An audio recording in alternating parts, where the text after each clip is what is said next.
Hello students, this is Manju from Maharaja Garsan School, Hisar. Today we are going to study Science chapter 4th of class 8th. Chapter 4 chapter का name क्या है? Materials, metals and non metals. यानी कि हमारे पास पदार्थ हैं, materials हैं, metal and non metal. Metal मतलब धातु और नॉन मेटल मतलब अधातु। यानी कि हम अपने चारों तरफ जो भी चीजें देखते हैं, मटेरियल्स हैं, उनमें से हम उनके ग्रुप बनाएंगे। यानी कि जो मेटल हैं यानी नॉन मेटल हैं कि जो उनकी हम फिजिकल प्रॉपर्टीज देखेंगे मेटल एंड नॉन मेटल की। यानी कि इनके भौतिक गुण क्या होते हैं मेटल एंड नॉन मेटल के। सबसे पहले हम देखेंगे मेटल के, यानी कि इनके अंदर कौन कौन सी फिजिकल प्रॉपर्टीज पाई जाती है। सबसे पहली है मेलेबिलिटी, जिसको हिंदी में बोलते हैं आघात वर्धनीयता। मेलेबिलिटी का मतलब क्या होता है? अगर हमारे पास क्या है, कोई भी आयरन नेल है, यानी कि जो कील है, उसको हम किसी हैमर से क्या करें, बीट करें, यानी कि उसे हथौड़े से क्या करें, मारे, तो वो क्या हो जाएगा, यानी कि चौड़ा हो जाएगा, थिन शीट्स में डिवाइड हो जाएगा, तो उसको हम बोलेंगे मेलेबिलिटी। यानी मेलेबिलिटी क्या होगी कि they can be beaten into thin sheets are called malleability. इसमें हम एग्जांपल ले सकते हैं आयरन नेल, यानी कि जो आयरन नेल होती है, लोहे की कील, उसको हम किसी हैमर से बीट करने पर ये क्या हो जाती है, मेलेबल हो जाती है, यानी कि फैल जाती है, थिन शीट में डिवाइड हो जाती है, उसको हम बोलेंगे मेलेबिलिटी, यानी कि आघात वर्धनीयता। ये फिजिकल प्रॉपर्टीज है किसकी, मेटल की। पहली। दूसरी है डक्टिलिटी। डक्टिलिटी का मतलब होता है तन्यता। इसमें क्या होता है, the property of metal by which it can be drawn into wires. यानी कि हमारे पास कोई, मान लो कि कॉपर है, क्या है, कॉपर क्या है, एक मेटल है। अगर कॉपर को हम क्या करेंगे, बीट करेंगे, बीट करने पर अगर हम इसकी लंबी पतली तारें बना सके तो उसको हम बोलेंगे डक्टिलिटी। डक्टिलिटी का मतलब होता है तन्यता, यानी कि इसको हम बीट करके कॉपर के लंबे पतले तार बनाए जा सकते हैं, उसको हम बोलेंगे डक्टिलिटी। नंबर 3 है सोनोरस। सोनोरस क्या होती है, यानी कि जितने भी धातु होते हैं, आयरन, कॉपर, इनके अंदर एक विशेष ध्वनि उत्पन्न करने का गुण होता है। अगर मान लो हमारे पास क्या है, लोहा है, लोहे को हम बीट करते हैं तो लोहे में से एक विशेष प्रकार की ध्वनि, एक विशेष प्रकार की साउंड आती है, उसे हम बोलते हैं सोनोरस, यानी कि ध्वनि उत्पन्न करना। किसका गुण है ये, मेटल्स का। 4 है हार्ड, यानी कि जितने भी मेटल होते हैं वो सारे क्या होते हैं, हार्ड होते हैं, कठोर होते हैं। हम इसको जैसे क्या नाम, जो मरकरी होती है वो क्या होती है, लिक्विड होती है। ये क्या है, इसका एक अपवाद है। सारे मेटल क्या होते हैं, हार्ड होते हैं, लेकिन जो मरकरी होती है वो क्या होती है, लिक्विड होती है, इसलिए क्या है, इसका अपवाद है। मगर मरकरी को छोड़ के सारे जो मेटल होते हैं वो क्या होते हैं, हार्ड होते हैं, कठोर होते हैं, जल्दी से टूटते नहीं हैं। 5th है लस्टर्स। लस्टर्स मतलब क्या होते हैं, विशेष चमक वाले। क्या होते हैं, विशेष चमक वाले, यानी कि इन धातुओं के अंदर एक विशेष प्रकार की चमक होती है, उसे हम बोलते हैं लस्टर्स। 6th है good conductors of heat and electricity. यानी कि मेटल्स हैं, सारे मेटल क्या हैं, गुड कंडक्टर होते हैं, किसके, हीट एंड इलेक्ट्रिसिटी, यानी कि उष्मा और विद्युत के ये क्या सुचालक होते हैं इनके अंदर से। यानी कि हमारे पास कॉपर है, एल्यूमिनियम है, या आयरन है, या सिल्वर है, तो इनके अंदर से हम क्या कर सकते हैं, हीट और इलेक्ट्रिसिटी को पास कर सकते हैं। इसके एग्जाम्पल देखिए, gold, silver, copper, aluminium, iron, ये सारे क्या हैं, मेटल के एग्जाम्पल है। अब हम देखते हैं दूसरा नॉन मेटल। नॉन मेटल में हमने क्या करना है, यानी कि जो मेटल है हमारे पास क्या हो गए कि वो मेटल, यानी कि इनके अंदर कौन सी फिजिकल प्रॉपर्टीज, यानी कि मेटल्स हैं वो क्या होंगे, मेलेबिलिटी होंगे, डक्टिलिटी होंगे, सोनोरस होंगे, हार्ड होंगे, लस्टर्स होंगे, good conductor of heat and electricity. ये इसकी फिजिकल प्रॉपर्टीज होगी मेटल की। नॉन मेटल में हमने क्या करना है कि जो नॉन मेटल होते हैं वो क्या होंगे, मेलेबल नहीं होंगे। क्यों नहीं होंगे, क्योंकि ये क्या होते हैं, यहाँ पे मेटल जो हार्ड होते हैं, नॉन मेटल क्या होंगे, सॉफ्ट, यानी कि थोड़ा ही इनको प्रेशर देने पे ये क्या हो जाएंगे, टूट जाएंगे। इनके अंदर किसी भी प्रकार की डक्टिलिटी की कोई प्रॉपर्टी नहीं होती, ना ही ये चमक वाले होते, यानी कि सोनोरस, यानी कि इसमें किसी भी विशेष प्रकार की ध्वनि उत्पन्न नहीं होती। और क्या है, मेटल जो नॉन मेटल है वो क्या होते हैं, सॉफ्ट होते हैं, इसमें किसी भी प्रकार के लस्टर्स नहीं होते, यानी कि विशेष प्रकार के चमक वाले नहीं होते। इसमें क्या है, जो नॉन मेटल हैं वो गुड कंडक्टर नहीं होंगे, यानी कि bad conductor of electricity and heat, यानी कि जो नॉन मेटल हैं वो हीट और इलेक्ट्रिसिटी के क्या होंगे, बैड कंडक्टर होंगे। अब जो हमारे पास जो मेटल है वो क्या है, सारे हार्ड है, यानी कि जो भी हार्ड कठोर हैं। तो जो हमारे पास मेटल हैं वो सारे क्या होते हैं, सॉलिड स्टेट में पाए जाते हैं, किसको छोड़ के, मरकरी को। यानी कि हमारे पास जो मेटल हैं वो मरकरी को छोड़कर सारे सॉलिड स्टेट में पाए जाते हैं। ओनली वन है लिक्विड स्टेट में क्या पाया जाता है, मरकरी। यानी कि जो थर्मामीटर के अंदर जो लिक्विड भरा जाता है ना, वो मरकरी कौन सी फॉर्म में होता है, लिक्विड फॉर्म में। जो नॉन मेटल होते हैं वो तीनों स्टेट में पाए जाते हैं, यानी कि ये 3 स्टेट्स के अंदर होते हैं।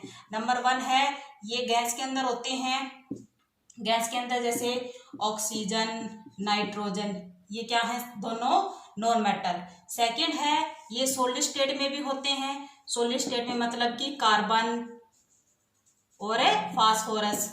और थर्ड है लिक्विड स्टेट में, लिक्विड स्टेट में ओनली वन होता है, कौन सा, ब्रोमीन। क्या होता है, ब्रोमीन। यानी कि जो हमारे पास मेटल हैं वो ओनली सॉलिड स्टेट में होते हैं, लिक्विड स्टेट में इनका एक पाया जाता है मरकरी। लेकिन जो नॉन मेटल हैं वो तीनों स्टेट में पाए जाते हैं, solid, liquid and gas. Gas में है ऑक्सीजन, नाइट्रोजन, सॉलिड में है कार्बन और फास्फोरस, और लिक्विड में है ब्रोमीन। यानी कि जो मेटल हैं वो सॉलिड स्टेट में पाए जाते हैं, और जो नॉन मेटल हैं वो लिक्विड, सॉलिड और गैसीय स्टेट में पाए जाते हैं। तो ये फिजिकल प्रॉपर्टीज हो गई, यानी कि जो भौतिक गुण हो गए किसके, मेटल्स एंड नॉन मेटल्स के, यानी धातुओं और अधातुओं के भौतिक गुण।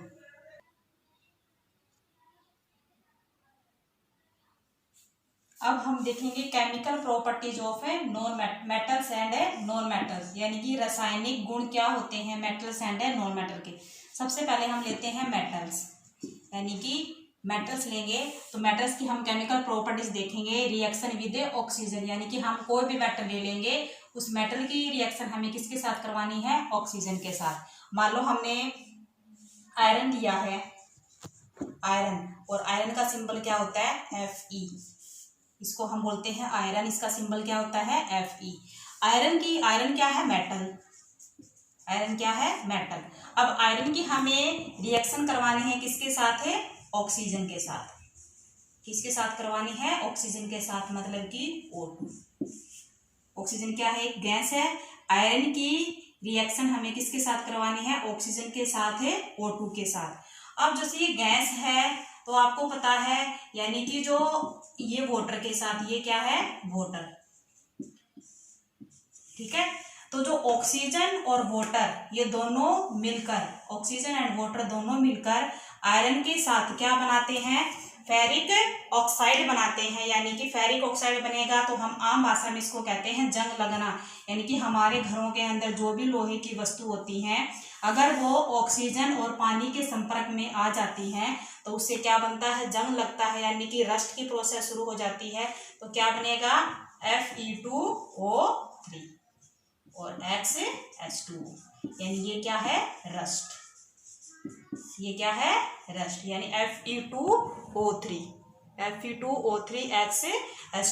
ये क्या है, आयरन की रिएक्शन किसके साथ, ऑक्सीजन और वाटर के साथ। इसको हम क्या कहते हैं, रस्ट लगना।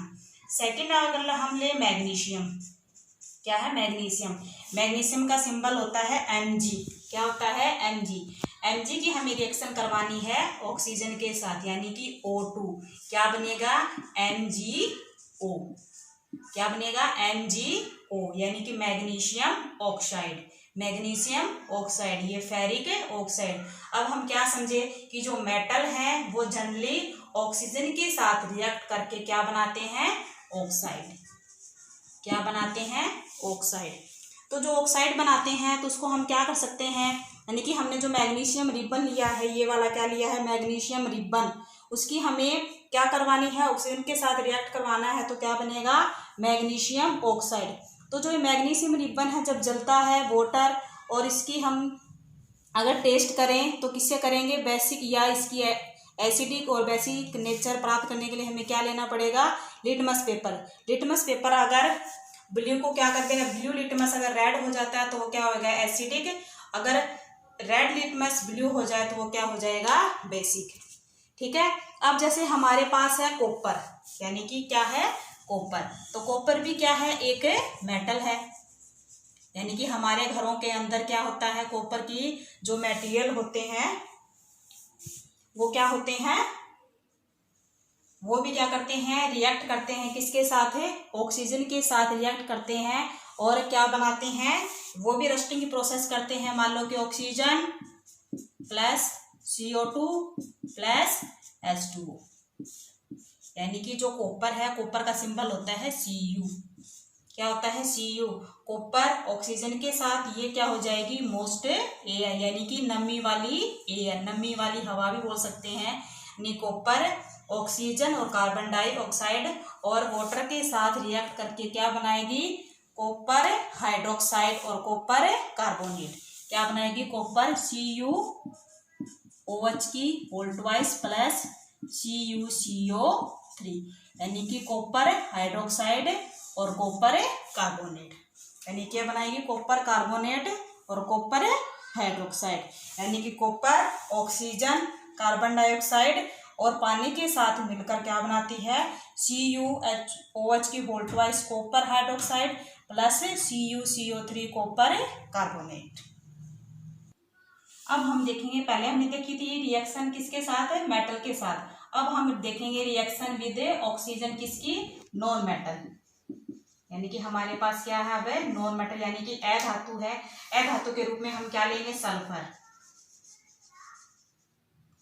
क्या लेंगे सल्फर, सल्फर का सिंबल होता है S, क्या होता है S की हमें किससे रिएक्शन करवानी है ऑक्सीजन से, यानी कि O2 से, तो क्या बनेगा SO2, ये क्या बन गया सल्फर डाइऑक्साइड, यानी कि सल्फर क्या है एक नॉन मेटल है, सल्फर की हमें रिएक्शन करवानी है ऑक्सीजन से, क्या बनेगा दोनों रिएक्ट करके क्या बनाएंगे SO2, जिसको बोलते हैं सल्फर डाइऑक्साइड। सल्फर अगर 2 लगाया हमने तो क्या बन गया डाई, O है तो ऑक्साइड, ये क्या बनेगा सल्फर डाइऑक्साइड।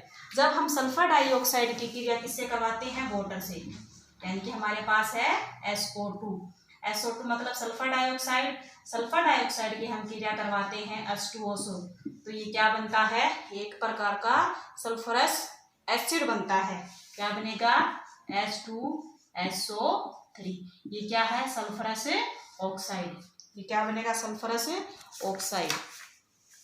तो जो सल्फरस एसिड है वो turn blue litmus paper red, यानी कि oxides of non metals are acidic in a nature, यानी कि ये ऑक्साइड है, यानी कौन ऑक्साइड है नॉन मेटल, जो नॉन मेटल है वो कौन से नेचर के होंगे एसिडिक नेचर, यानी कि एसिडिक नेचर के होते हैं कौन नॉन मेटल। अब देखेंगे हम metals and non metals in acid and base, यानी कि जो धातु है और अधातु है वो अम्ल और क्षार अवस्था में कैसे पाई जाती है। तो नेम ऑफ द बेस, यानी कि CaOH की होल ट्वाइस, CaOH की होल ट्वाइस क्या बन गया कैल्शियम हाइड्रोक्साइड, जो ये OH है ये किसको दर्शाता है बेस को, यानी कि जो OH नेगेटिव है वो किसको दर्शाएगा बेस को, तो इसके अंदर मेटल कौन सा होएगा Ca, यानी कि इसके अंदर क्या है कैल्शियम क्या है मेटल। सेकंड देखते हैं ये क्या है पोटेशियम हाइड्रोक्साइड, इसके अंदर भी क्या है OH यानी कि हाइड्रोक्सिल ग्रुप है, तो ये भी क्या है एक बेस, तो इस ये क्या बन जाएगा पोटेशियम हाइड्रोक्साइड, तो इसके अंदर मेटल कौन सा होएगा K, यानी कि पोटेशियम। अब है सोडियम हाइड्रोक्साइड, इसके अंदर भी क्या है हाइड्रोक्सिल ग्रुप है और ये क्या बन गया सोडियम हाइड्रोक्साइड, तो इसके अंदर मेटल कौन सा होएगा सोडियम, क्या होएगा सोडियम, यानी कि ये हमारे पास बेस थे कैल्शियम हाइड्रोक्साइड पोटेशियम हाइड्रोक्साइड और सोडियम हाइड्रोक्साइड, तो इसके अंदर कैल्शियम पोटेशियम और सोडियम ये तीनों क्या है मेटल। अब हम देखते हैं नेम ऑफ द एसिड, उसके अंदर कौन से नॉन मेटल मिलेंगे, ये क्या है सल्फ्यूरिक एसिड, क्या है H2SO4 सल्फ्यूरिक एसिड, तो इसके अंदर नॉन मेटल क्या होएगा सल्फर, क्या होएगा सल्फर। ये क्या है नाइट्रिक एसिड HNO3, इसके अंदर नॉन मेटल क्या होएगा नाइट्रोजन, नाइट्रिक एसिड है ना तो नाइट्रिक एसिड है तो नाइट्रोजन, सल्फ्यूरिक एसिड है तो सल्फर। ये क्या है एसिटिक एसिड, ये क्या है एसिटिक एसिड, तो इसके अंदर क्या होएगा हमारा नॉन मेटल क्या होएगा कार्बन, क्या होएगा कार्बन, यानी कि नेम ऑफ द बेस में कैल्शियम हाइड्रोक्साइड में कैल्शियम मेटल, पोटेशियम हाइड्रोक्साइड में पोटेशियम, सोडियम हाइड्रोक्साइड में सोडियम। और नॉन मेटल इसमें क्या होंगे एसिड में sulphuric acid sulphur, nitric acid nitrogen, और एसिटिक एसिड जिसे हम विनेगर भी बोलते हैं एसिटिक एसिड, उसके अंदर क्या होगा कार्बन।